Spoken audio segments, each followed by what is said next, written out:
ঠিক আছে, রেকর্ডিং দেন। আসসালামু আলাইকুম। ঈদের পরে সবাইকে অনেক অনেক অভিনন্দন এবং শুভেচ্ছা জানিয়ে শুরু করছি আমার আজকের ক্লাস। আজকের আমার আলোচ্য বিষয়টি হচ্ছে নার্স ভূমিকা। নার্স ভূমিকা কিন্তু পলিক্রেস্ট মেডিসিনের মধ্যে একটি, এবং এটা কিন্তু খুবই গুরুত্বপূর্ণ একটা রেমেডি। নার্স ভূমিকা সম্পর্কে যদি আমি জানতে চাই তাহলে মানে একটা কথা দিয়ে আমি নার্স ভূমিকাকে শুরু করি, সেটা হচ্ছে সাধারণ রোগের জন্য ছোট একটি বাক্সে যেরকম হোমিওপ্যাথি ওষুধ ছাড়া কোনো বাড়ি নেই, ঠিক তেমনি নার্স ভূমিকা ছাড়া কোনো হোমিওপ্যাথিক বাক্স নেই। অর্থাৎ এই কথাটা কিন্তু আমাদের ক্যাট মহোদয় বলেছিলেন যে নার্স ভূমিকা এমন একটি মেডিসিন, সাধারণত একটা বাড়িতে যেরকম হোমিওপ্যাথি ওষুধ থাকে ওরকম ওষুধের বক্সেও কিন্তু নার্স ভূমিকা মেডিসিনটা থাকে। তাহলে বোঝা যাচ্ছে যে নার্স ভূমিকা মেডিসিনটা আমাদের জন্য কতটা গুরুত্বপূর্ণ। হ্যাঁ, তো আমি আরো এটা ব্যাখ্যা করবো ইনশাল্লাহ। আগে আমি নার্স ভূমিকার কিছু কমন নাম জেনে নেই। নার্স ভূমিকার কমন নামটি হচ্ছে পয়জন নার্ভ, এবং এর মায়ের যেমন হচ্ছে সোরিক, সাইকোটিক, টিউবারকুলার এবং সিফিলিটিক। থার্মাল স্টেটটা হচ্ছে চিল, সাধারণত শীতকাতর। আর এটার থার্স্ট হচ্ছে ও পিপাসাও বেশি থাকতে পারে, পিপাসা কমও থাকতে পারে, আবার স্মল কোয়ান্টিটি অর্থাৎ একটু একটু পরিমাণ করে সে পানি খায়। অ্যাপিটাইটটা হচ্ছে ইনক্রিজড, খুব বেশি ক্ষুধা, এবং ইজি স্যাটাইটি অর্থাৎ অল্পতেই তার মানে ক্ষুধাটা কমে যায়, এবং হচ্ছে রিডিউস অর্থাৎ ক্ষুধার পরিমাণটা কমতেই থাকে। আর নার্স ভূমিকা মেডিসিনটা কোথায় বেশি কাজ করে, খুবই ভেরি ভেরি ইম্পর্টেন্ট একটা বিষয়। অনেক রোগীরা বা অনেক নবীন ডাক্তাররা আমাদেরকে জিজ্ঞাসা করে যে ম্যাডাম এই ওষুধটা কোথায় কাজ করে, এটা মানে স্পেয়ার স্মিথটা কোথায়, এটা কোথায়, কোন অর্গানটাতে বেশি অ্যাকশনটা কোথায়। তো এটা কিন্তু খুবই জানার বিষয়। আমরা একটা মেডিসিন সিলেকশন করলাম, কিন্তু দেখা যাচ্ছে যে আমি যে কাজের জন্য মেডিসিন সিলেকশন করেছি আসলে সেই কাজের উপরে আর কোনো তেমন মানে দক্ষতাই নাই বা কার্যকরিতাই নাই। তাহলে কিন্তু আমার এত কষ্ট করে আমি যে একটা সুন্দর করে কেস টেকিং নিয়ে যে একটা মেডিসিনেশন করলাম, এটা কিন্তু আমার বিফলে যাচ্ছে। হ্যাঁ, তাহলে আমাদেরকে কি করতে হবে? অবশ্যই আমাদেরকে জানতে হবে যে আমি যে মেডিসিনটা সিলেকশন করছি এটা কি মায়াজম কভারেজ দিচ্ছে, এটার কি আমাদের পূর্ণাঙ্গ রূপলিপিতে কি আমি যে কনস্টিটিউশনটা দিচ্ছি সেটা কভারেজ দিচ্ছে, এবং সিম্পটম এভলিউশন, এবং তার সাথে যে মেডিসিনটা দিচ্ছি সেটা আসলে কোথায় কাজ করছে, মানে এর কার্যকারিতা কোন অংশটাতে বেশি। যদি এই সবগুলোকে সমন্বয় করি তবেই কিন্তু আমরা একটা সঠিক মেডিসিন কিন্তু চুজ করতে পারবো। তাহলে নার্স ভূমিকা রিজিয়নটা কি, সেটা হচ্ছে সেরিব্রোস্পাইনাল অ্যাক্সিস। হ্যাঁ, নার্ভ দেখেন এখানে আমি কিন্তু বোল্ড করে দিয়েছি, যেটা হচ্ছে ক্যাপিটাল লেটারে দেওয়া। নার্ভে কিন্তু নার্ভ ভূমিকা খুব ভালো কাজ করে। আর এটা হচ্ছে কি ডিস্ট্রাকটিভ অর্গানস, মানে যেমন স্টমাক, লিভার, বাওয়েলস, হ্যাঁ এই জায়গাগুলোতে নার্ভ ভূমিকা খুব ভালো কাজ করে।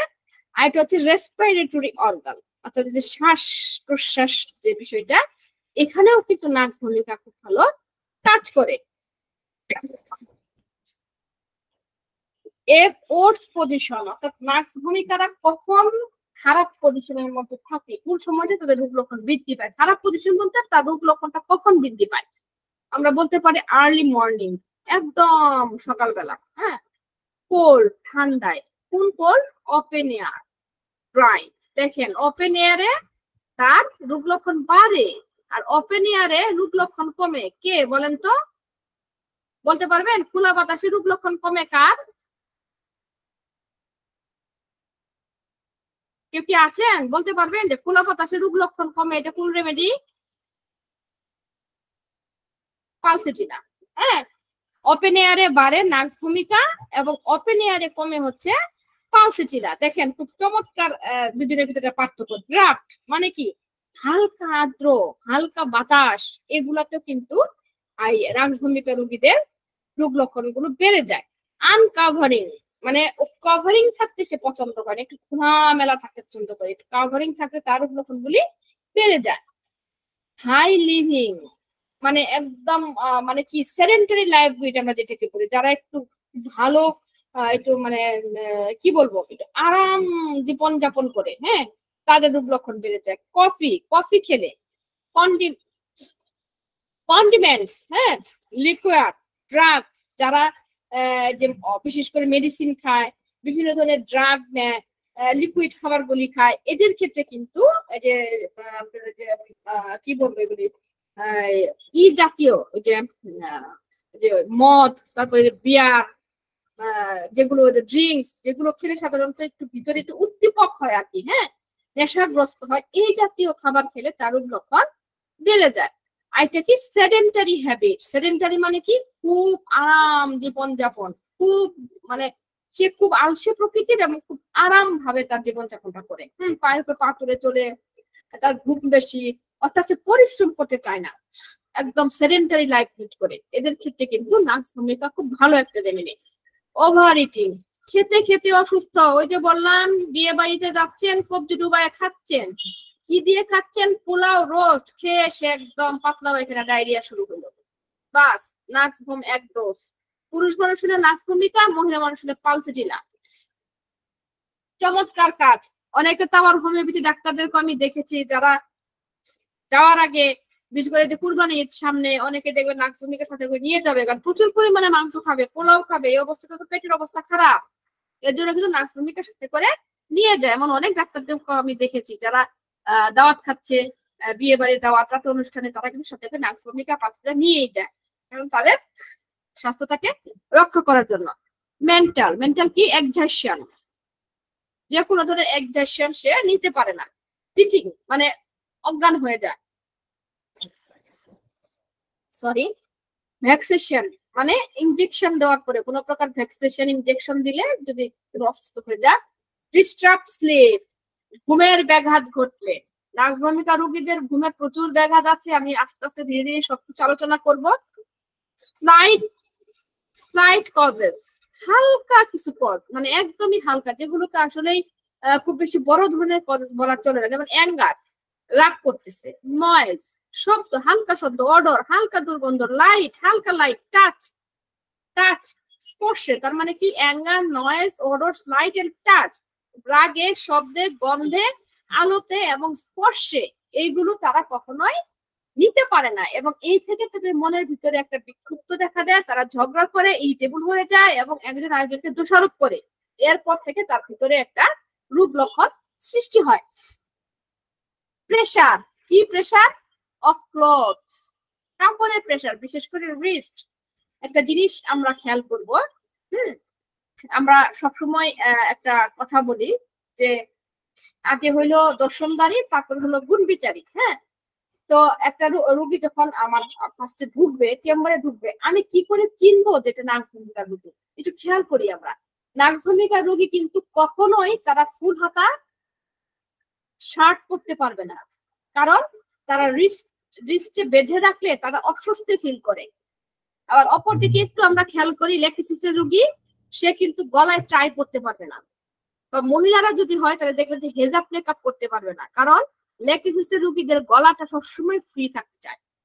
আর নার্স ভূমিকা রোগীদের হচ্ছে কি, তারা হাতে কোনো কিছু পড়তে পারে না। এখন একটা আপনার চেম্বারে একটা পেশেন্ট ঢুকলো, আপনাকে কিন্তু প্রচুর পরিমাণে দক্ষ হতে হবে, রোগীটা ঢুকা থেকে শুরু করে বের হওয়া পর্যন্ত প্রত্যেকটা কথাবার্তা, চাল চলন আপনাকে হিসাব করে করতে হবে যে সেই রোগীটা কিসের।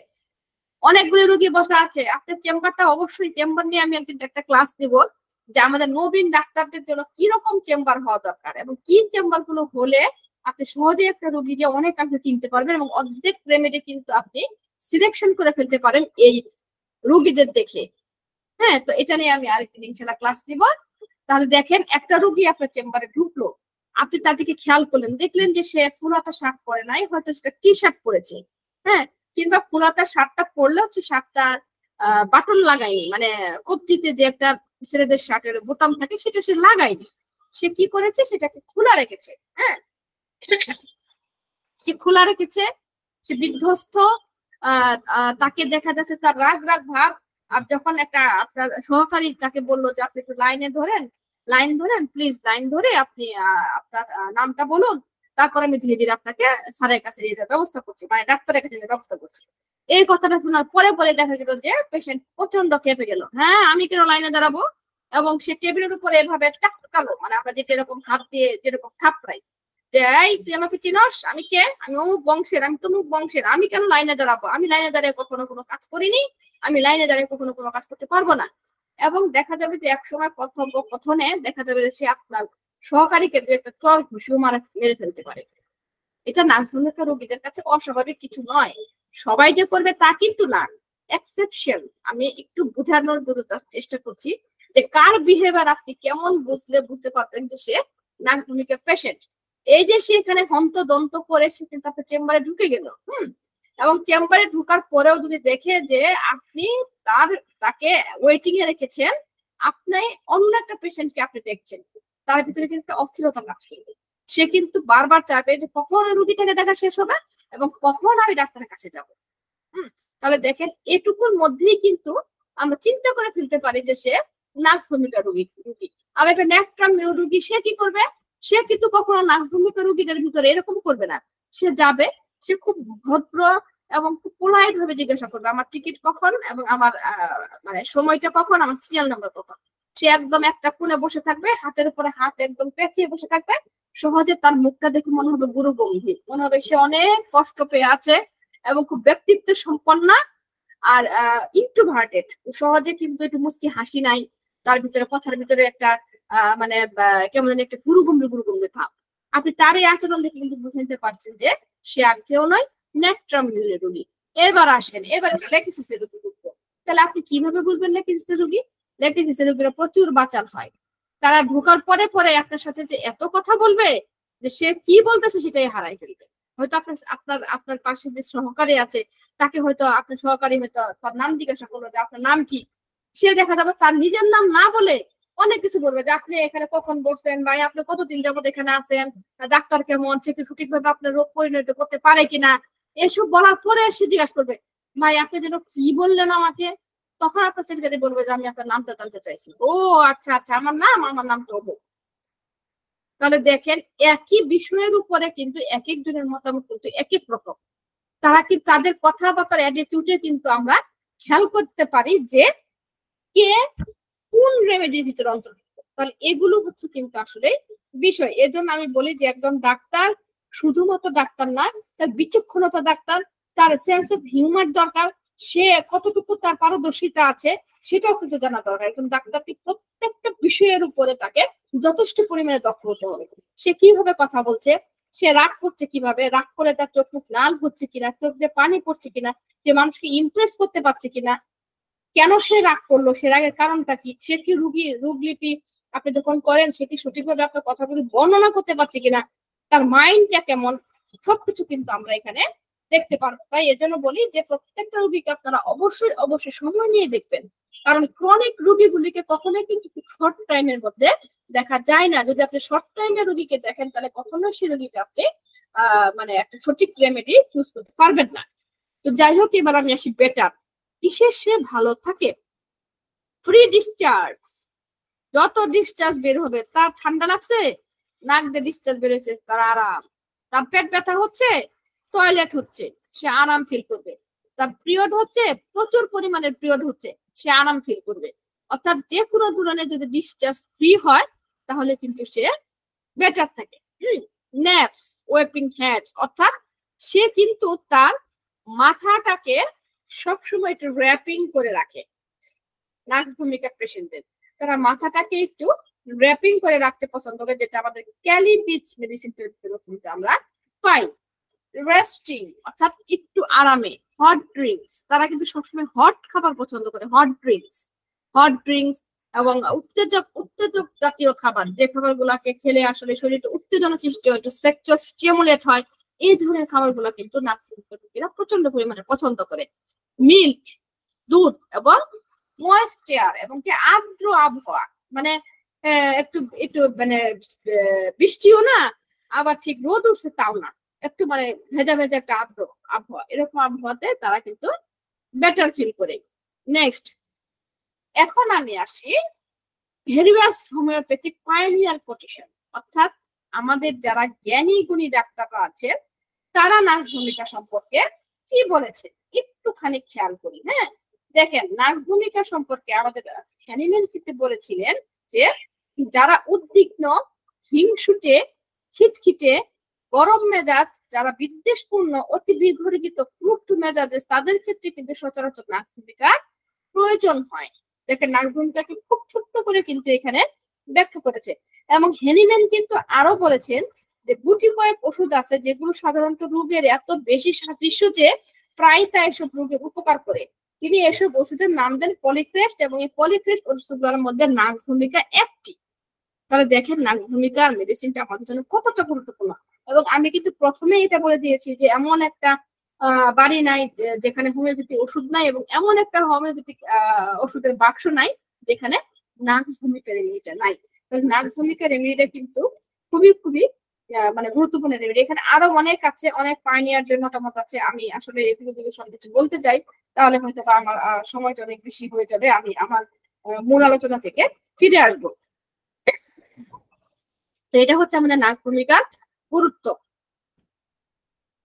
এইবার আসি ফিজিক্যাল মেকআপ, যেটা কিন্তু আমি অলরেডি ব্যাখ্যা করে দিয়েছি যে ফিজিক্যাল মেকআপ নার্স ভূমিকা কি হবে।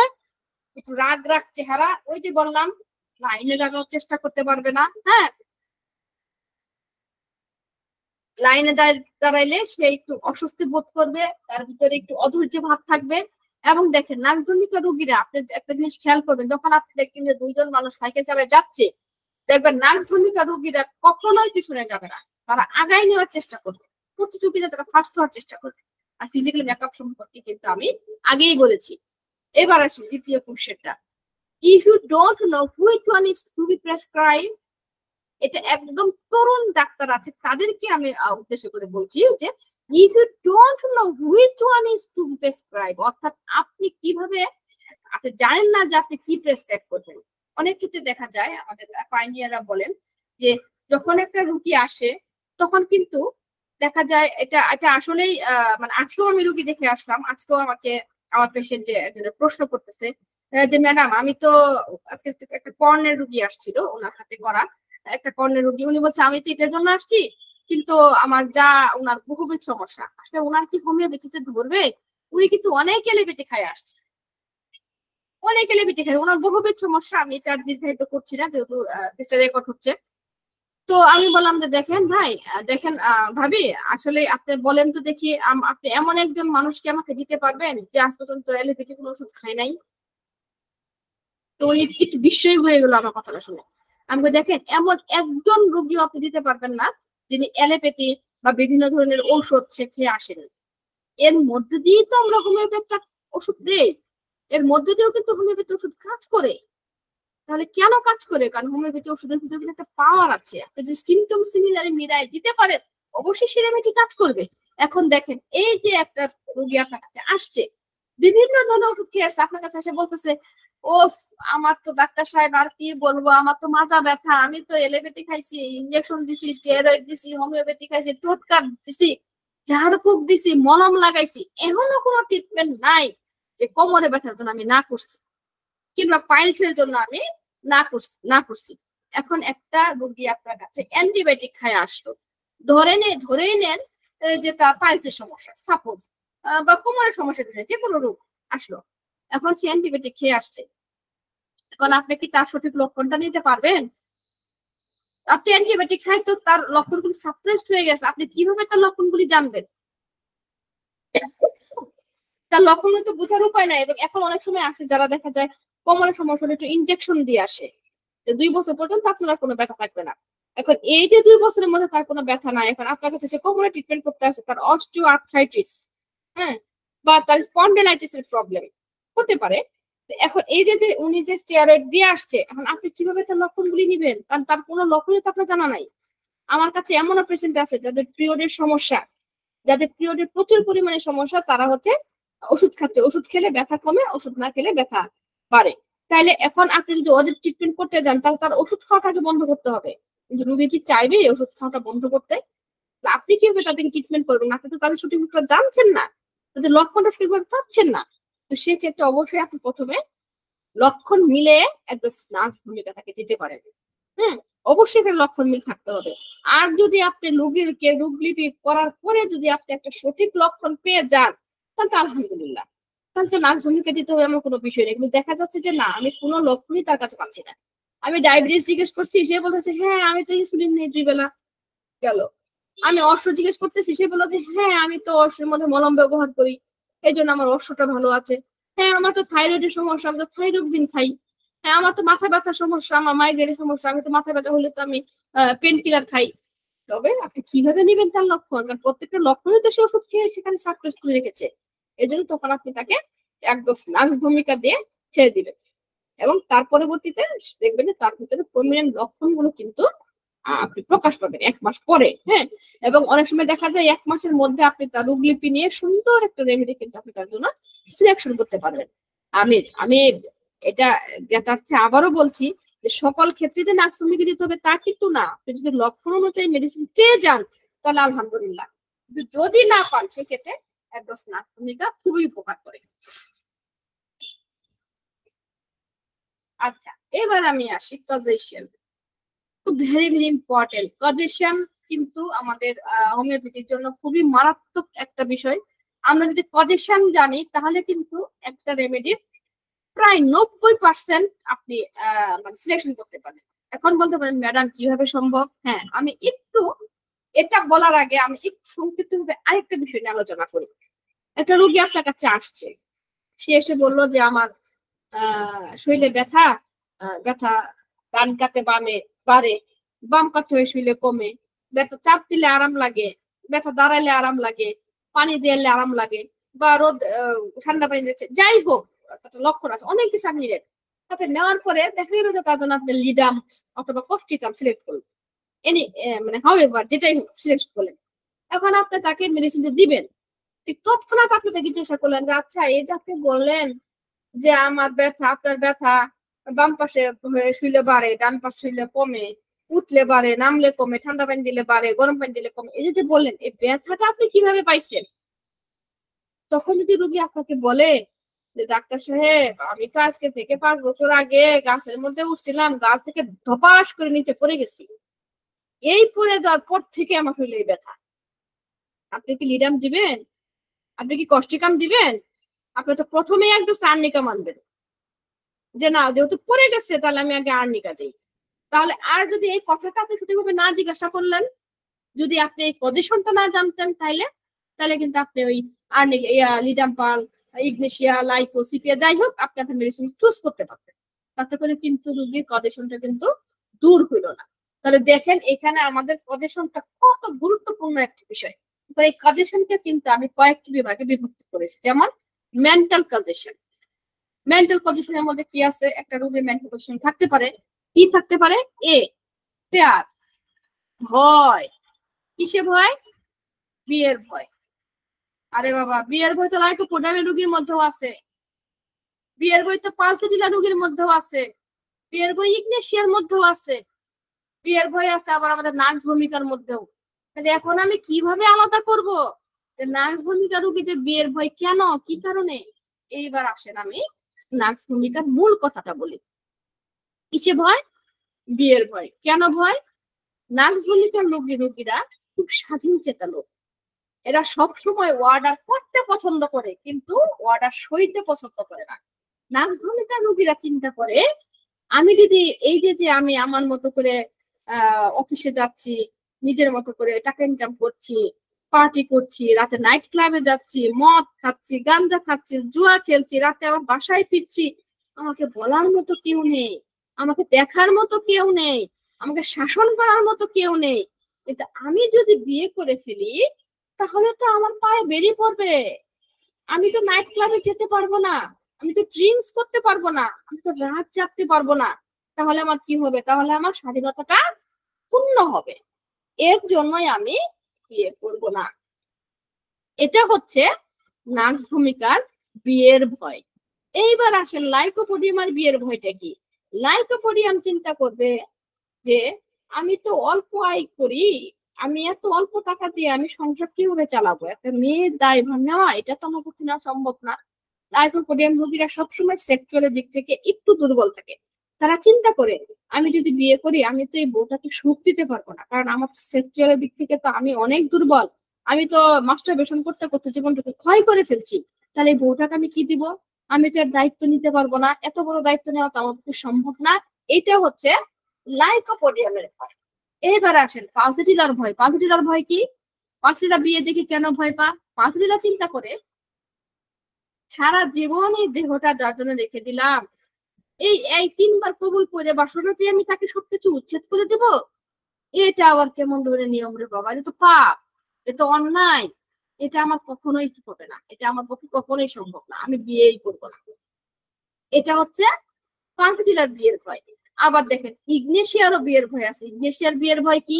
ইগনেশিয়া চিন্তা করে যা রে, ওটা দীর্ঘ শ্বাস ফেলে বলবে, আহারে বিয়ে, বিয়ে কি আর আমার দ্বারা হবে, আমি তো তার দায়িত্ব ঠিক মনে নিতে পারবো না, আমার উড়ু উড়ু মন, আমার মন ভালো থাকে না, আমি কখন কি করে ফেলি, কারণ ইগনেশিয়াতে বেশি পরিমাণে মনস্তাপটা বেশি ঘটে। তাহলে দেখেন এই একটা ম্যারিড নিয়ে, বিয়ে নিয়ে কিন্তু আরো অনেক রেমেডি আছে, যদি এভাবে ব্যাখ্যা করে বলতে চাই তাহলে সময় অনেক বেশি হয়ে যাবে, তখন দেখা যাবে যে আপনারা হয়তো আমার লেকচারটাকে খুব বেশি মনোযোগ দিবেন না, তাই আমি এখানে স্কিপ করে গেলাম। দেখেন তাহলে বিয়ে আমার এখানে হয়ে গেল। তারপরে কি? অন্ধকার, ড্রাগ। ড্রাগে কিসে কিসে ভয়? নাক্স ভূমিকা রোগীর ভয়। আচ্ছা, লাইকোপোডিয়ামও কিন্তু অন্ধকারে ভয় আছে, পালসিটিলাও কিন্তু অন্ধকারে ভয় আছে, কিন্তু তিনটের মধ্যে পার্থক্যটা কি? দেখেন নাক্স ভূমিকা রোগীরা অন্ধকারকে ভয় পায়, টোটালি অন্ধকারকে ভয় পায়। আর পালসিটিলা রোগীরা কি হয়? সে অন্ধকারকে ভয় পায় রাতের বেলায়, সে চায় যে আমার ঘরে যদি একটু ডিম লাইট জ্বালানো থাকতো তাহলে আমি ঘুমাইতে পারি বেটার। তাহলে দেখেন আমাদের কি রুগীদেরকে জিজ্ঞাসা করার দরকার আছে যে আপনি কি অন্ধকারে ভয় পান? আপনি যখন রাতে একা একা ঘুমান, আপনি কি লাইট জ্বালায় ঘুমান, নাকি লাইট অফ করে ঘুমান, নাকি ডিম লাইট জ্বালায় ঘুমান? হ্যাঁ, তখনই কিন্তু পাঁচটা রোগী আপনার বলবে যে না, আমি তো উচ্চ আলো পছন্দ করি না, আবার একেবারে অন্ধকারও আমার ভালো লাগে না, আমি কি করি, হালকা একটু ডিম লাইট যদি জ্বালাই তাহলে আমার ভালো লাগে। আবার অপরদিকে লাইকোপোডিয়াম, সে বলবে যে না, আমি অন্ধকারকে ভয় পাই, কিন্তু আমি চাই যে আমার পাশে কেউ থাকুক, মানে আমার পাশের রুমে কেউ থাকুক, পাশের রুমটা আলো আলো জ্বালানো থাকুক, এবং পাশের রুমে কেউ থাকুক, আমার সাথে যেন কেউ না থাকে। দেখেছেন ছোট্ট একটা বিষয় যে অন্ধকারে ভয় পায়, এই অন্ধকারের মধ্যে কিন্তু 3টা ড্রাগ কিন্তু 3 দিকে বিবেচনা করা হলো। তারপরে কি? ফ্যামিলিয়েশন। ফ্যামিলিয়েশনের মানে কি? তার মনস্তান্ত্রিক, হ্যাঁ, নার্স ভূমিকা রোগীরা কিন্তু নিজে অন্যকে, বললাম না যে অন্যকে শাসন করতে পছন্দ করে, কিন্তু সে কিন্তু কখনো কারো দ্বারা প্রভাবিত হতে চায় না। নার্স ভূমিকা রোগীরা সবসময় ডাক্তার দেখাবে, আপনি যদি তাকে একবার শক্ত করে তাকে একটা আঘাত দেন বা তাকে যদি একটা মানে প্রতিহত করেন, তাহলে কিন্তু তারা একদম নিঃশেষ হয়ে যাবে, ভিতর থেকে এতটা নিঃশেষ হয়ে যাবে যে আপনি কল্পনাও করতে পারবেন না। অর্থাৎ যত গর্জে তত বর্ষে না। হ্যাঁ, এটাই হচ্ছে নার্স ভূমিকা। তারপরে কি? ইনভি, অর্থাৎ হিংসা।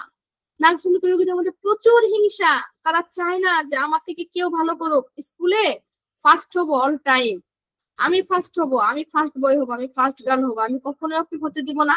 সাইকেল চালাচ্ছেন, নার্স ভূমিকা রোগীরা আগে দৌড় প্রতিযোগিতায়, না আমি কখনো সাইকেল চালায় অন্য থেকে আমি নিচে পড়ে থাকবো না। আপনি অফিসে যাচ্ছেন, অফিসে গেলে আপনার থেকে যদি অন্য আপনার যারা সিনিয়র আছে তারা যদি কোনো নার্স ভূমিকা রোগীর সঙ্গে যদি তার প্রশংসা করে, সে মেনে নিতে পারবে না, না অসম্ভব, এই অফিসের ভিতরে একদম বেস্ট এমপ্লয়ি হচ্ছে আমি, মানে নার্স ভূমিকা রোগী আর কি। তাহলে ওদের মধ্যে কিন্তু প্রচুর পরিমাণে হিংসা থাকে। হ্যাঁ, তারপর কি আছে? ক্রিটিসিজম। তারা কিন্তু প্রচুর পরিমাণে ক্রিটিসিজম, তারা অন্যের দোষ ধরে, কোথায় কোথায় তারা পরচিন্তা করত, তারা অন্যের দোষ ধরবে, আপনি এটা করতে পারেন নাই, যান করে নিয়ে আসেন। আপনার নার্স ভূমিকার কোন রোগী যদি কারো বস হয়, তাহলে সে বুঝে তার জীবনটা কত ধানে কত চাল। আপনি লিখছেন, মুহূর্তের ভিতরে আপনার মুখের ভিতরে কাগজ মানে ঢেল দিবে, কলম ঢেল দিবে, আপনার লেখা হয় নাই, আপনার কাগজ ভুল হয়েছে, ঠিক করে নিয়ে আসেন। মানে ওরা কখনো স্থান কাল পাত্র বোঝে না, যে না আমি আমার এমপ্লয়ি সে ভুল করতে পারে, তাকে আমি একটু শুধরে নিই, এই ধরনের কোন চিন্তা শক্তি নার্স ভূমিকার মধ্যে কম, অর্থাৎ তাদের ধৈর্য শক্তিটা কম থাকে। হ্যাঁ, তারপরে কি আছে? Anger from contradiction. Anger from contradiction মানে আপনি যদি তার কথার সাথে বিরোধ করেন, মানে তার মনের সাথে মিলল না, সে রেগে যাবে। দেখেন এরা কিন্তু অরাম মেটালিকামেরও আছে, ইগনেশিয়াও আছে, লাইকোপোডিয়াম আছে, সিপিয়াও আছে। কারণ এরা সবাই এই যে অরাম, ইগনেশিয়া, লাইকোসিপিয়া, এরা সবাই ডিটেকটিভ, মানে এরা অন্যকে খুব বেশি পরিমাণে মানে জাজ করে, হ্যাঁ, মানে ডিক্টোরিয়াল, ডমিনেটিং করে, এরা ডমিনেটিং করতে পছন্দ করে, মানে মনে হচ্ছে যে আমি তোমাকে চালাবো, তোমার কথায় আমি চলবো না। যার কারণে কিন্তু তারা এই যে বিয়েতেও ভয় পায়, রাজনীতিবিদরা এই যে বিয়ের ম্যারেজেও কিন্তু তারা ভয় পায়, এই ধরনের চিন্তা ভাবনা তাদের মধ্যে সবসময় থাকে। আচ্ছা, এখন আমি দেখি ফিজিক্যাল কজেশন। ফিজিক্যাল কজেশনের মধ্যে আমি যদি ছোট্ট একটা বিষয় নিয়ে যদি আমি তুলে ধরি, তাহলে নার্ভ ভূমিকার পুরো চিত্রটা এখানে আমার উঠে আসবে। সেটা কি? সেটা হচ্ছে এক্সেসিভ। কি এক্সেসিভ? একটু ভেবে দেখি আমরা একটু একটা আমরা যখন 9-10-এ পড়তাম, তখন কিন্তু আমাদের টিচাররা বিভিন্ন ধরনের সূত্র শিখিয়ে দিত মনে রাখার জন্য। যেমন আমরা বেনে আসো কলা পড়েছিলাম, আমরা ইংরেজিতে আমরা পড়েছিলাম BBROGVGW, হ্যাঁ। বেনে আসো কলা আমরা কি রং ধরো 7টা রং শেখার জন্য কিন্তু আমরা বেনে আসো কলা আমরা পড়ি। ঠিক ওরকম প্রত্যেকটা পড়াশোনার মধ্যে কিন্তু একটা নিজস্ব কিছু মনে রাখার কিছু টেকনিক আছে, কিছু ট্রিক্স আছে। তো আমি নার্ভ ভূমিকাকে যেভাবে মনে রাখি, সেই মনে রাখার একটা ছোট্ট বিষয় হচ্ছে যে তার ভিতরে এক্সেসিভ জিনিসটা প্রচুর আছে। দেখেন আমি এতক্ষণ যে কথাগুলি বললাম নার্ভ ভূমিকার মধ্যে, আপনি দেখেন তো প্রত্যেকটা বিষয় তার এক্সেসিভ আছে কিনা। তার এক্সেসিভ রাগ, তার এক্সেসিভ চলাফেরা, তার এক্সেসিভ সন্দেহভাজন, সে এক্সেসিভ হিংসা, প্রত্যেকটা বিষয় আপনি দেখবেন তার ভিতরে এক্সেসিভ আছে। এবং সে খাওয়া দাওয়া কিন্তু এক্সেসিভ করে। এক্সেসিভ সেকেন্ডারি লাইব্রেরি, মানে কি সে সেকেন্ডারি লাইফ পছন্দ করে। তাহলে আমি এক্সেসিভ দিয়ে নেই, তাহলে দেখেন এক্সেসিভ মেন্টাল প্রেশার। রাজনৈতিক রোগীদের প্রচুর পরিমাণে এক্সেসিভ মেন্টাল প্রেশার থাকে, তারা মনের দিক থেকে এত পরিমাণে চাপ নেয় যেটা অন্য কোনো পেশেন্টের বেলায় খুব কম, অন্য কোনো মেডিসিনের বেলায় খুব কম। কারণ নার্ভভূমিকাদের ওদের মানে থাকে খুব হাইলি, হ্যাঁ, মানে তার চিন্তাধারা বা তারা বড় হয়ে কিছু করবে, বড় হয়ে এটা হবে ওটা হবে, এরকম একটা চিন্তাধারা তাদের মধ্যে থাকে, যার ফলে তারা কিন্তু মেন্টাল প্রেশার প্রচুর পরিমাণে নেয়। এক্সেসিভ মেন্টাল ওয়ার্ক, তারা কিন্তু মেন্টাল ওয়ার্কও করে প্রচুর। মেন্টাল ওয়ার্ক কি? রাত জেগে জেগে থিসিস করা, রাত জেগে জেগে বই লেখা, রাত জেগে জেগে অফিসের কাজ করা। একটু খেয়াল করি, একটা হচ্ছে মেন্টাল প্রেশার। মেন্টাল প্রেশার কি? চিন্তা করা, ভাবা, হ্যাঁ, ঘুমাচ্ছে না, আমার ভাবতেছি আমি কিভাবে আগায় যাবো, আমি কিভাবে উন্নতি করবো, আমি কিভাবে 10 টাকা আর্ন করবো, আমি কিভাবে ওই বসটা থেকে উপরে উঠবো, আমি কিভাবে স্কুলে ফার্স্ট হবো। এটা হচ্ছে চিন্তা, মেন্টাল প্রেশার। আর মেন্টাল ওয়ার্ক মানে কি? প্রচুর কাজ করে। সেটা কি? রাত জেগে জেগে প্রবন্ধ লেখা, রাত জেগে জেগে ফেসবুকিং করা। এখন তো ফেসবুকিং এর সময়, এখন তো কেউ রাত জেগে জেগে ডায়েরি লিখে না, সেই দিন কিন্তু এখন আর নাই। রাত জেগে জেগে ফেসবুকিং করা, স্ট্যাটাস দেওয়া, রাত জেগে জেগে লিখা, রাত জেগে জেগে বই লেখা, যেটাই হোক তার ভিতরে কিন্তু একটা মেন্টাল ওয়ার্ক কাজ করে। এক্সেসিভ লস অফ স্লিপ, এই যে রাত জেগে কাজ করে, এই কাজ করার জন্য কিন্তু তার ঘুমের প্রচন্ড ডিস্টার্ব হয়। লস অফ স্লিপ, তার ঘুম প্রচুর পরিমাণে ডিস্টার্ব হয় এবং এক সময় দেখা যায় যে সে ভোর হয়ে যায়, তারপরে সে সকাল দিকে ঘুমায়, অর্থাৎ সারা রাত জাগে, সকালবেলা সে ঘুমায়, ঘুম থেকে তাকে টেনে তুলতে হয়। Excessive loss of vital fluid, ওই যে একটা কথা বলেছিলাম নার্ভজনিত রোগীরা কিসে ভালো থাকে, ওখানে লেখা আছে কিন্তু ফ্রি ফ্লুইড, অর্থাৎ যদি তাদের ফ্লুইড বের হয়ে যায় তাহলে কিন্তু তারা ভালো থাকে। এই ভালো থাকার জন্য কিন্তু তাদের এক্সেসিভ পরিমাণে ভাইটাল ফ্লুইড লস হয়। অর্থাৎ যারা দেখা যাচ্ছে মাস্টারবেশন করছে বা কোনো মহিলার প্রচুর পরিমাণে লিকুরিয়া হলো বা কনেরিয়া হলো বা ডিসচার্জ হলো, এই যে এক্সেসিভ ফ্লুইড তার কিন্তু প্রচুর পরিমাণে লস হলো এবং এখান থেকে কিন্তু তার বিভিন্ন ধরনের অসুখ সৃষ্টি হলো। Excessive take of narcotic, narcotic মানে হচ্ছে বিভিন্ন ধরনের ঔষধ, যেগুলো হচ্ছে আমরা বলে থাকি নার্কোটিক, যে প্রচুর পরিমাণে ওষুধ খায়, ঘুমের ট্যাবলেট খায়। আপনি দিনে কয়টা ওষুধ খান? আমার তো দিনে 7-8টা লাগে। কি? একটা গ্যাস্ট্রিকের ট্যাবলেট, একটা প্রেশারের ট্যাবলেট, একটা ঘুমের ট্যাবলেট, একটা থাইরয়েডের ট্যাবলেট, একটা কি বলবো, একটা হচ্ছে নিউরো ট্যাবলেট। হ্যাঁ, এই বলতে বলতে দেখবেন যে 7-8টা ট্যাবলেট দিনে 2 বেলা করে আমি খাই, অর্থাৎ দৈনিক আমার 15-16টা ট্যাবলেট আমাকে খেতে হয়। তার মানে কি? প্রচুর পরিমাণের কিন্তু সে ট্যাবলেট গ্রহণ করেছে। এক্সেসিভ সেডেন্টারি লাইফ, খুব আরামপ্রবণ। নার্ভজনিত রোগীর এত পরিমাণে মানে আরামপ্রবণ, দেখবেন যে তারা যখন বসে থাকবে পাটা তুলে বসবে আরেক চেয়ারের মধ্যে, তারা পা নামায় বসতে চায় না, তারা একটু সেডেন্টারি লাইফ লিড করে। কোথাও গেল একটু একটু মানে চেষ্টা করবে একটু বসার জন্য, দেখা গেছে যে হয়তো তার সিনিয়র কেউ আছে বা বৃদ্ধ কেউ আছে, তাকে বসার সুযোগ না দিতে কিন্তু সে নিজে বসবে, কারণ সে প্রচুর পরিমাণে এই সেডেন্টারি লাইফ গুলা কিন্তু সে পছন্দ করে। এইবারে সে ওয়ার্ক, তার কাজ বা কাজের ধরনটা কি হবে, অ্যাম্বিশিয়াস, প্রচুর পরিমাণে অ্যাম্বিশিয়াস। তাদের অ্যাম্বিশন থাকে, আমি বড় হয়ে ডাক্তার হব মানে হবই, আমি ইঞ্জিনিয়ার হব মানে হবই, এরকম একটা অ্যাম্বিশিয়াস থাকে।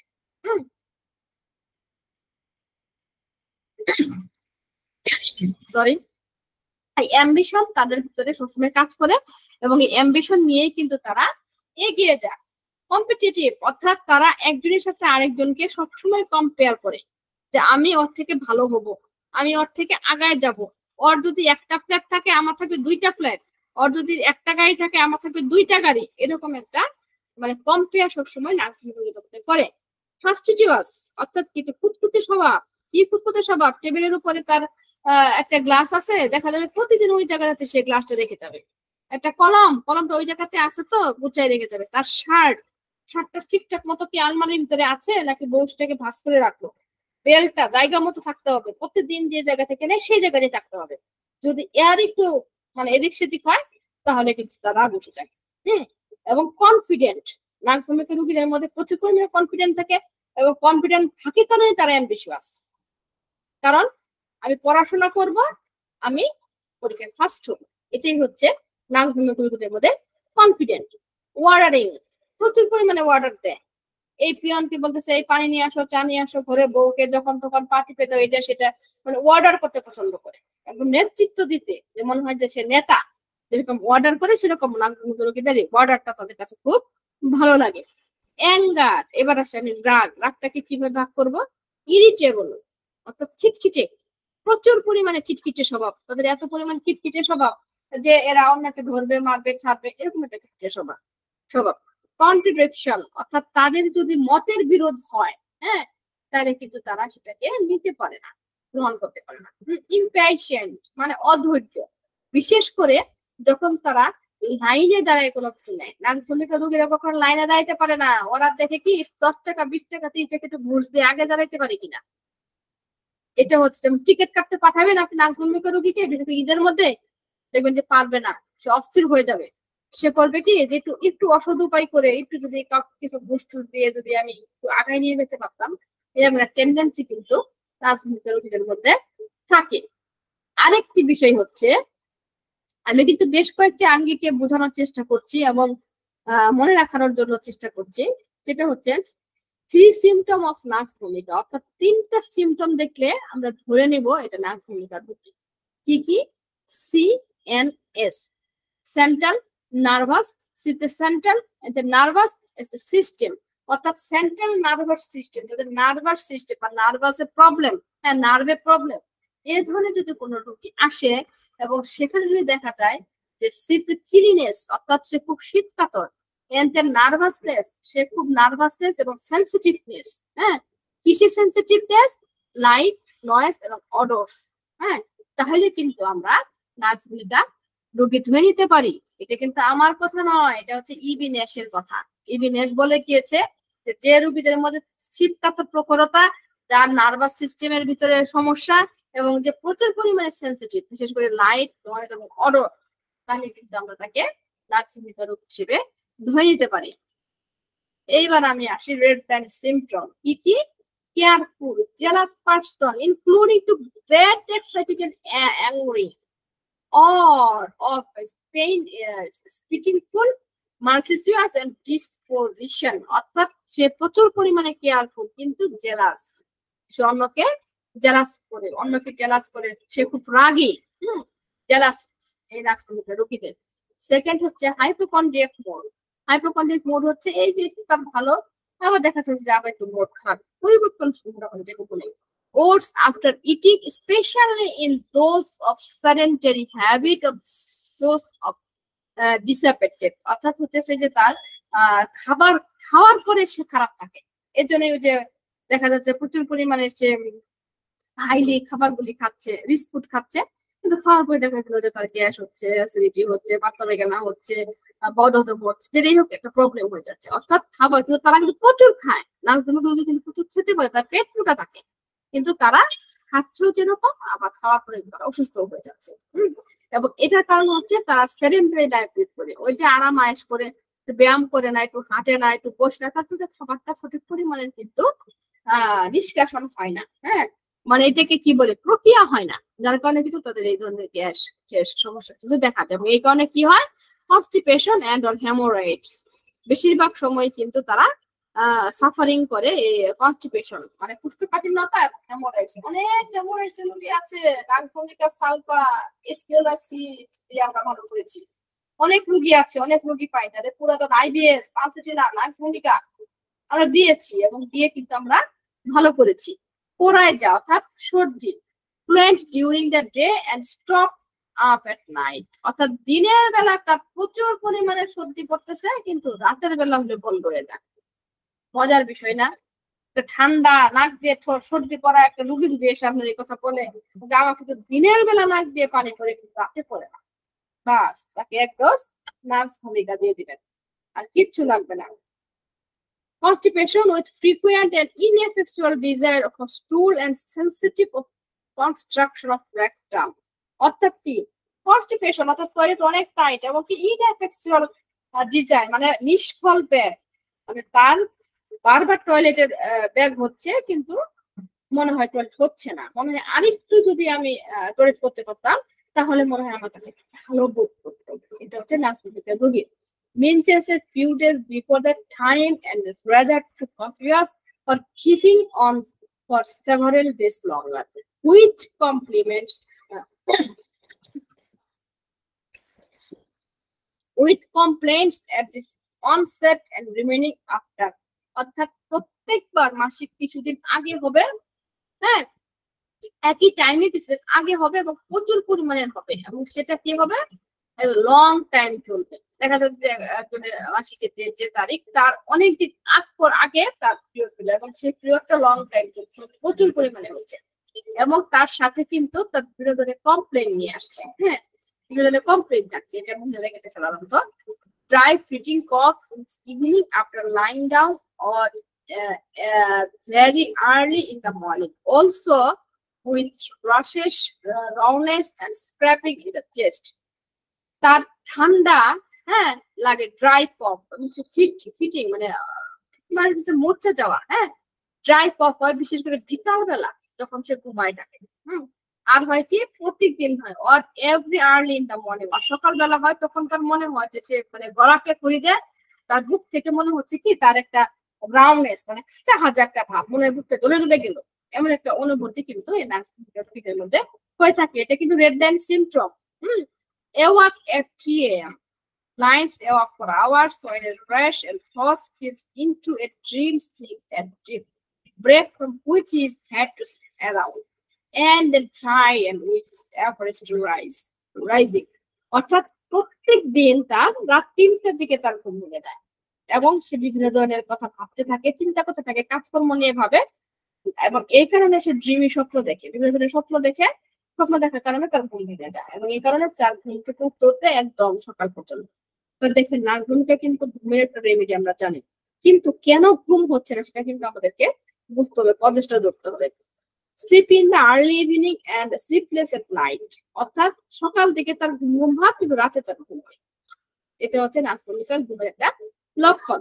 Elements from continued mental labours, অর্থাৎ সে মানসিক দিক থেকে যথেষ্ট পরিমাণে পরিশ্রম করে, যার কারণে কিন্তু তার ঘুমটা হয় না। After aromatics in foods or as medicine, especially ginger, pepper, etc. and after most kind of so-called hot medicine, অর্থাৎ বেশিরভাগ সময়ে দেখা যায় অ্যারোমেটিক্স মানে হচ্ছে সুগন্ধিযুক্ত খাবার, বিশেষ করে মেডিসিন, বিশেষ করে যে কি বলে জিঞ্জার মানে আদা, পেপার মানে হয়েছে মশলা, এই জাতীয় খাবারের প্রতি কিন্তু তার প্রচুর পরিমাণে মানে থাকে, আগ্রহ থাকে। হ্যাঁ, এই ধরনের খাবার খায়, কিন্তু এই ধরনের খাবার খাওয়ার পরে কিন্তু সে আবার অসুস্থ হয়ে যায়। Feel worse in the mornings on after working and worse after mental exhaustion and after eating, অর্থাৎ সকালবেলা ওঠার পরে তার সে ভালো ফিল করে, কিন্তু যখন কোনো মেন্টাল এক্সেশন করে এবং খাবারের পরে সে আবার অসুস্থ ফিল করে। তাহলে এই হচ্ছে স্নাক্স ভূমিকা।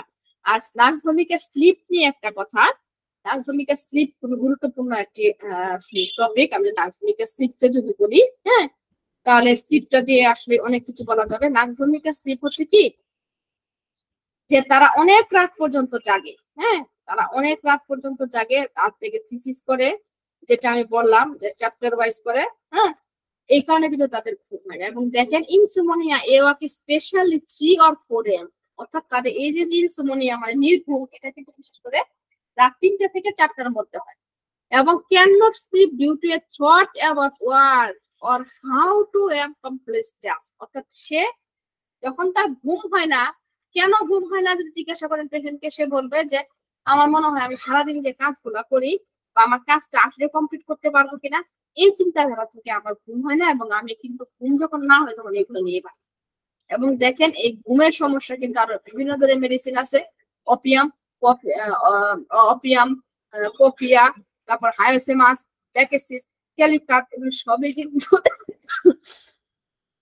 ঘুমের জন্য রেমেডি। তো যাই হোক, আমি এই স্লিপ নিয়ে আর আজকে বোঝাচ্ছি না, স্লিপ নিয়ে আমি আরেকদিন আপনাদের সামনে আলোচনা করব। তো এই নিয়ে আজকে আমি আমার প্রেজেন্টেশনটা এখানে শেষ করছি। কারো যদি কোনো কোশ্চেন থাকে তাহলে করতে পারেন।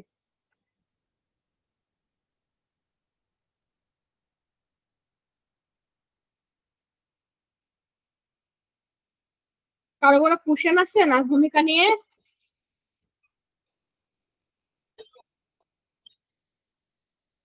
কারো কোনো কোশ্চেন আছে কি? আপনারা কি কেউ আমার কথা শুনতে পাচ্ছেন? জি ম্যাডাম, শুনতে পাচ্ছি, কোশ্চেন নাই। আচ্ছা, ঠিক আছে। যদি না থাকে তাহলে তো আমাকে লিভ নিতে হবে। আমার ক্লাস হচ্ছে আবার 30 তারিখে। আমি সিলেবাস দেখি কি আছে, আমি জানিয়ে দেবো আপনাদের থেকে। আর নার্স ভূমিকা নিয়ে যদি কারো কোনো কোশ্চেন থাকে তাহলে আমাকে বলতে পারেন, তা না হলে আমি লিভ নিয়ে নিচ্ছি।